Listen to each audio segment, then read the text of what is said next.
2 நண்பர்கள் எப்பொழுதும் இணை பிரியாம இருந்தாங்க. ஆனா, கடவுள் பற்றிய கருத்துல மட்டும் 2 பேருக்கும் முரண்பாடு இருந்தது.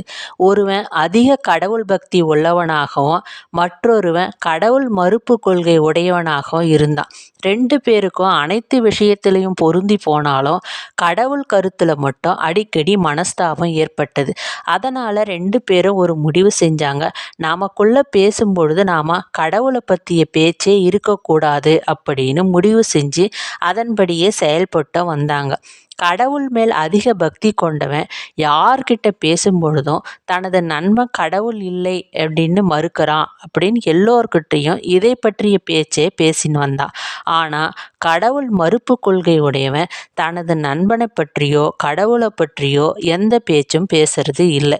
வயது முதிர்வு ஏற்பட்டு 2 பேரும் இறந்துட்டாங்க. கடவுள் பக்தி கொண்டவன் நரகத்திற்கும், கடவுள் மறுப்பு கொள்கை உடையவன் சொர்க்கத்துக்கும் போனான்.